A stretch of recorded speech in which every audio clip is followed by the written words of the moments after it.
was the rule of law. If the law should rule in Nigeria, we will not be, all this restructuring talk, they are actually bywords for several other things that were subsumed beneath restructuring. Restructuring is more of a binary vision result. When the people have looked at where they are, everything appears mad, and then you want to run away from declaring a support for secessionist arguments. You start saying, okay, we don't need to break, let's restructure. So there is a third angle that we conveniently ignore in the demand for restructuring, and that angle is that the real demand is actually for equalization. Equalization can only happen where the law rules. If the law does not rule, if impunity reigns, even if you restructure Nigeria and you don't have the law as the anchor upon which everything revolves, you're just wasting time.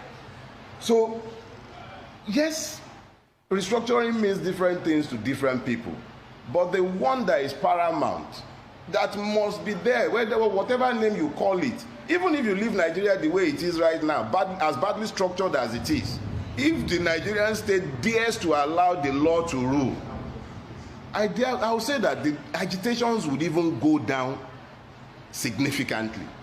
People are shouting, "End SARS, end SARS." The only way you can ever end SARS is if the policeman carrying the gun knows that there will be consequences for the shot that he fires. When he recognizes that the person he is shooting is a citizen in relation to whom he must offer an account, not only to the state, but to the family of the persons that he kills. The only reason the Nigerian police kills with impunity is because he knows that there will be no consequences. The state is structured to protect the rulers. As long as it doesn't kill a member of the ruling class or one of their children or sympathizers or somebody a wealthy, even when wealthies are killed, sometimes nothing happens. So the centrality of citizenship, the rule of law, these are central issues. They are core issues that are subsumed beneath the demand for a restructuring of Nigeria. It is the binary vision that sometimes allows those things to get hidden underneath and get lost in the noise of the arguments that we raise. Equalize citizenship, let the law rules, restructuring becomes a byproduct. So who is to address these fundamental issues that you've just stated? I read a comment by Alhaji Tanko Yakasai saying that people should not direct their ire at President Buhari, that it has to be directed at the National Assembly and it's up to them to legislate. Where do you place the ball, in whose court? You see, I have no faith in the capacity of either President Buhari or the National Assembly particularly.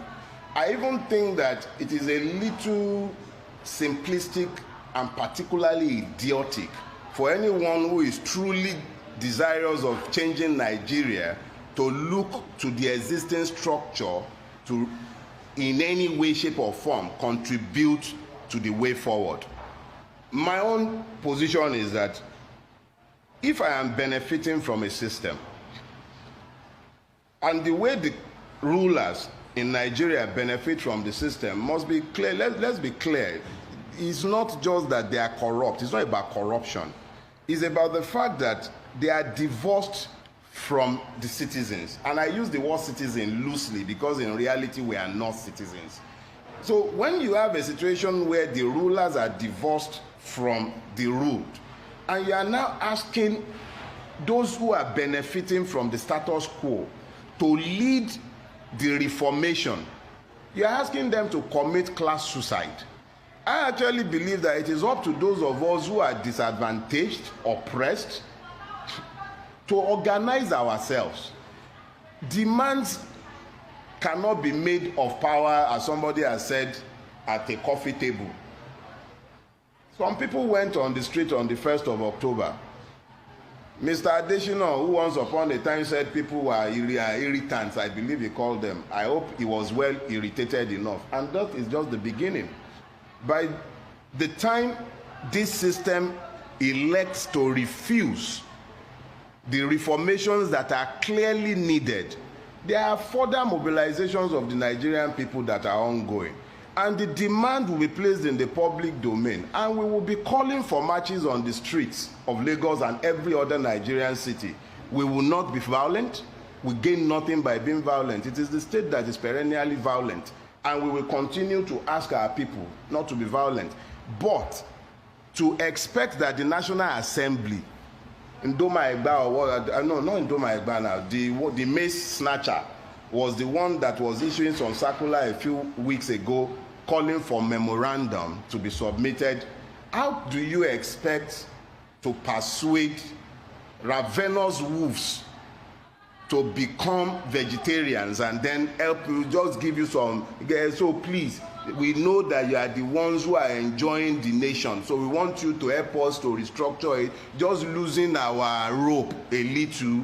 How? It's not going to happen. They will never give us what we want. It's not in their interest. But it is in our own interest to clearly identify what we want, sell that to the Nigerian people, and then mobilize the Nigerian people behind what we have presented to them. Several people have presented different things. It is time for the Nigerian people themselves to sit down, aggregate, and we are currently talking to ourselves. There has to be an aggregation and there has to be an adoption. If we have a central platform from where we can engage the Nigerian people, it becomes easier to make these demands.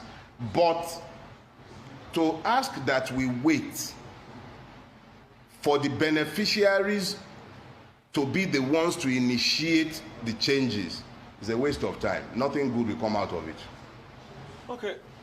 If you heard the president's speech, I'm sure you did. I didn't bother. It's a waste of time. Okay, on the first of, so I'm going to quote. It's a waste of time. I'm going to quote from the speech. The president talked about the fault lines in this country, and talked about it in such a way that what really ties us together are more than these fault lines. You know, these fault lines might be fault lines whipped up by a lot of other people because of their grievances of some sort. I mean, what's your take on all those fault lines? And do you believe that these fault lines... Let me say this to you. I was talking to a friend driving here this morning. He sells cars, and he was sharing his experience with me. If you're going to the northern part of Nigeria from Lagos, between Lagos and Lokoja, there are 40 custom checkpoints. 40. After Lokoja, all the way to Katsina, not one. Between Lagos, hear me again, between Lagos and Lokoja, 40 custom checkpoints. That is within the border of Nigeria. But once you have crossed Lokoja, not one until you will get to Katsina. And we are all in Nigeria. Let's be clear about something. I have never expected that the beneficiary of a crime would in some way turn around undetected and be the one to offer restitution. When you look at the hard facts, and that is a hard fact, it's verifiable, and I'm sure that there are several people who will be able to say whether I'm a liar by the time I am out of your studio this morning. 40 checkpoints, Lagos to Lokoja, Lokoja to Katsina, none. Now tell me, who gains from the destruction of our internal commerce? So it is difficult, very difficult, to begin to wrap one's brains around the inanities that are offered when we begin to point at real issues. That's just one, but it should illustrate a lot for anyone who is willing to look objectively. Nigeria and Nigerians are the problem of Nigeria. The average Nigerian has no problem with his neighbor. But our system is structured in a way, any system that allows what I just described to you cannot be said to be just. In a situation where you enter a government institution and you see the manifest and clear marginalization of vast parts of the same country. What you are seeing is the legitimization of internal colonialism or an apartheid system that we are being asked to legitimize by our silence. Is either you are benefiting from it and you then don't want to talk about it. Why would you want to change what is working for you? But if you are an Igbo man or a Yoruba man or anybody for that matter who has reason to transport your goods from Lagos up north, and you have to contend with the fact that between Lagos and Lokoja you are going to find 40 checkpoints that you will not find one after Lokoja, then tell me, how do you explain to such a person that he has no need to be demanding a restructuring? He will demand that restructuring because he knows that if Nigeria is restructured, he will not see those custom checkpoints on the road.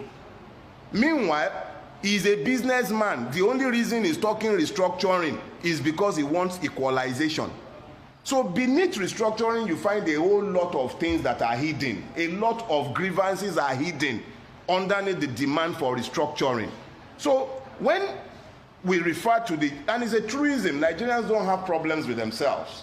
Allowed a level playing field, the average Nigerian is happy to be here. Next 60 years, forget about it. The next 600 years, we want to be here. I could have left Nigeria, but I haven't left. I'm here because I believe in Nigeria, and so do a lot of other people. Hausa, Igbo, Yoruba, nobody really cares for these tags. If you are demanding that racism should end, Black Lives Matter, how do you really find the moral standpoint to speak about Black Lives Mattering if Ijaw life does not matter to you, Igbo life does not matter to you, Fulani life does not matter to you, Hausa life does not matter to you? The people being slaughtered in southern Kaduna, they are human beings. The people being killed in Katsina, they are human beings. People losing their lives every day in different parts of Nigeria where the state has failed woefully, they are human beings, they are Nigerians, they are suffering. So when we talk about the fact that Nigerians we are united, yes, we are united. It is the system and our rulers that are dividing us. They profit from those divisions. They profit by it. And when you are demanding restructuring, remember, the demand for restructuring is just a cover for several grievances. People are in pain. Interactions with the Nigerian state occasions pain. Fela sang about it. He called it country of pain. Why must our country be a country of pain? Why must all our interactions with the Nigerian state instinctively inflict pain on us? How do you rationalize a situation? Hear that madness. 40 checkpoints to Lokoja, none after Lokoja. If you are in the business of moving goods up and down Nigeria, that is a reality you live with on a daily basis. I heard it this morning and I was shocked to the marrow. But the person whose reality exists with that madness on a daily basis, how do you demand patriotism from him? How do you look him in the eye and tell him that he's unpatriotic for saying that Nigeria should be restructured? What do you want him to do? Carry a gun and start demanding a secession? So against restructuring, that is why President Buhari, General Buhari will be talking about unpatriotism. What is unpatriotism? Who is more unpatriotic than the person who will take money to build a rail line to Maradi when you have children, over 14 million of them walking on the street, and then is building a rail line, 1.9 billion or something like that to Maradi. They are spending 36 billion or thereabout to renovate the National Assembly. Who is more unpatriotic? Patriotism should not be equalized with slavish support for stupid leaders whose only interest is to enslave the people. They are enslaving us. So to now be demanding, how can you ask me to be patriotic when you are busy decimating the future of my children whilst I'm still alive? So let's be clear. With tears in her eyes, she said, "Every country deserves this. A future is the best gift we can give our kids." These were my wife's words when she was celebrating Singapore's National Day this year. This was her emotion after seeing less fortunate countries struggle with problems Singapore once had. The Singapore we know today wasn't always like this. Back in the 60s, there was racial tension that led to many deaths and hundreds of injuries. In the same period, Singapore became independent from Malaysia and had to decide its own fate. The economy wasn't stable, no natural resources, and many people had no jobs, housing, or formal education. Without solving these problems, it is more difficult for a nation to progress. So, how did Singapore do it? Education. Singapore focused on making an educated nation. 20% of the country's budget is spent on education. This is to keep it universal, practical, and relevant to the market needs. English was made the official language for teaching to suit children from all races. Mother tongue was still preserved and taught in schools. Primary education was made compulsory, and by this year, 97.5% of Singaporeans are educated. Education, education, it can't be stressed enough. An educated nation can communicate, socialize, and make better choices for themselves and their country. Housing. To solve the housing problem, the government launched a public housing program. Housing is generally expensive in Singapore due to the lack of land. However, with government subsidy and payment options, majority of Singaporeans can afford to own a shelter. Housing system also forced people of different races to live together. We are Singaporean Arabs, our neighbors are Chinese, Malay, and Indians. New economy. Upon independence, Singapore put together a plan to become a center for manufacturing and service industry.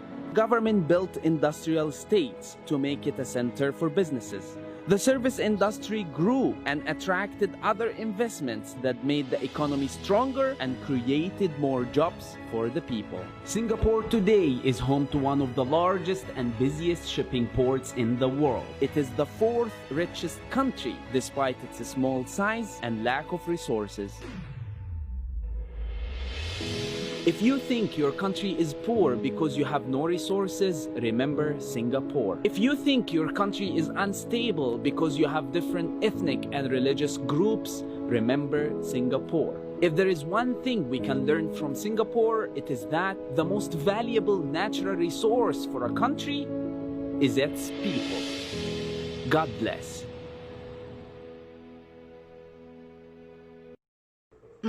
My people, hello, this is your Oyinbo princess. You don't see my name?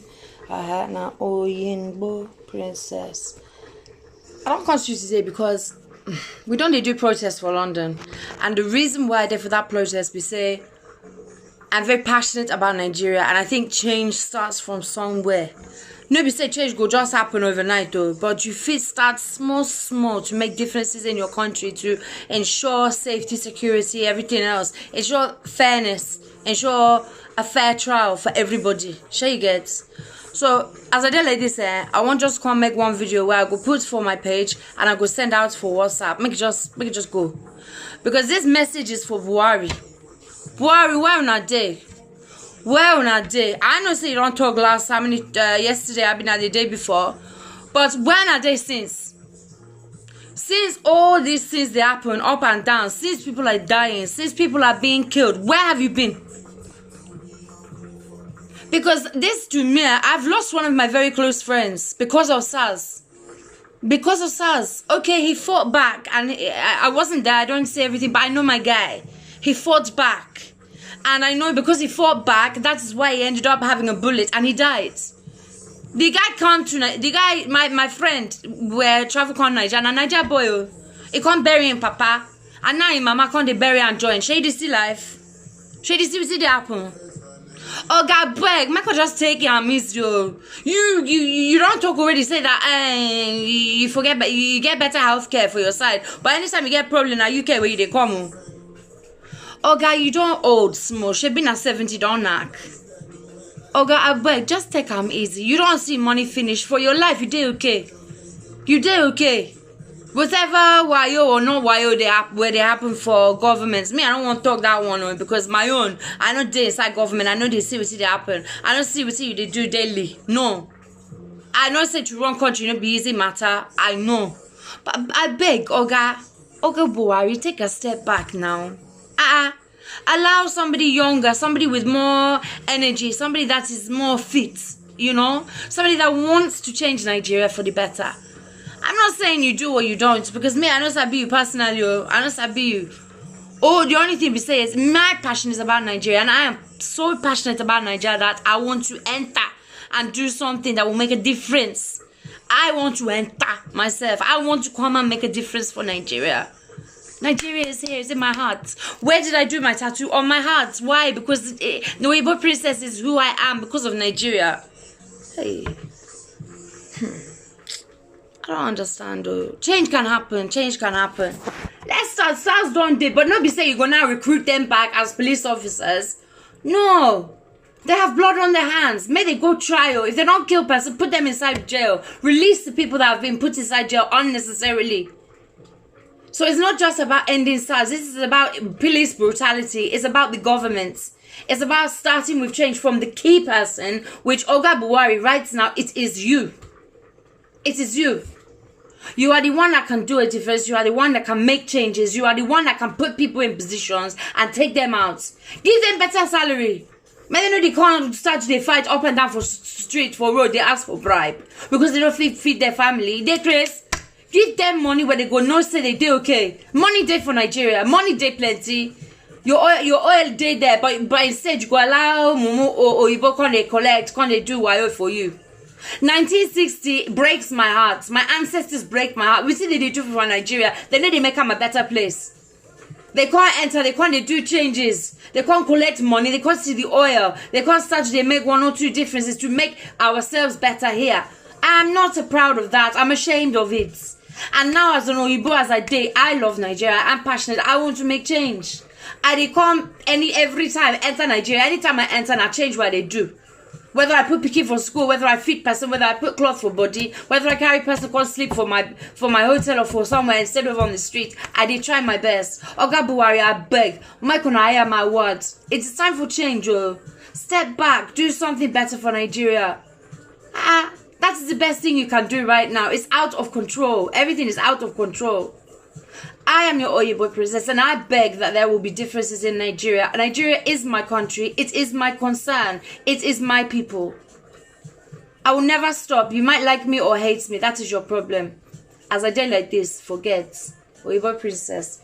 Where on sir? Where on ma? I want to tell y'all a story before I wrap this up. It's a story about a father and a daughter. They were coming home from a revival one night, and the father let the daughter drive home. She was his assistant, if you will.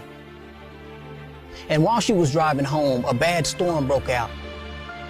And the daughter, being a new driver, she got a little bit scared. She looked over at her father and she said, "Daddy, you think I should pull over?" And the father said, No, baby. Just keep on driving." So she kept on driving. But then the storm, it got worse. She looked over at her father. She was scared. She said, "Daddy, are you sure? You sure you don't want me to pull over?" The daddy said, No, baby. Just keep on driving. But the storm, it got so bad that the daughter could barely see an inch in front of her face. Other cars started pulling over in the storm. Even 18-wheelers started pulling over in the storm. She looked over at her dad and she was in fear, and the dad said, "Just keep on driving." And then eventually, they made it through the storm. And the daddy said, "Okay, baby, now pull over." So she pulls over the car. She has a grin on her face and she looks at her dad and says, "Okay, Daddy, I know why you wanted me to pull over now." He said, "Why is that, baby?" She said, "You want me to thank God for bringing us through the storm." He smiled back and said, "Yeah, baby, that's it. But there's another lesson that you got to learn here." She said, "I don't understand." He said, "Get out of the car. I'll show you. So they get out of the car. He says, turn around and look back. Tell me what you see. She said, I see the storm. He said, no, baby, that's not all you see. Tell me what else you see. She said, I don't get it, Daddy. He said, baby, where are all of the cars that pulled over in the storm? Where's the 18-wheeler that pulled over in the storm? She said, they're still in the storm. He said, that's it, baby. That's the lesson that I want you to learn. You see, when you pull over, you make the storm last longer. But if you just keep on going and keep moving ahead and keep believing that it's possible and keep your hope and keep your faith, then you will make it through your storm. Thank you, that's my time. Move your hands. Remove it. Remove it. Receive sense in Jesus' name. Amen. Receive sense in Jesus' name. Remove your hand. Receive sense. If I see you smile inside this video. Receive sense in Jesus' name. No touch hand. Receive sense. Say amen. My friend. Amen. Say kabosh. Kabosh. Receive sense in Jesus' name. You want? Receive sense. Receive sense. You want to be a cadet, ba? Receive sense. Want to be a cadet? Answer. True or yes? You want to be a cadet? You want to be a full kid? Cancel. You start again. I come concert. No be protest again. I don't chop. I chop small chops. I don't drink beer. Small doctor don't sing for me. Hey, life is good. I'll keep coming. I'm gonna come every day. Hey.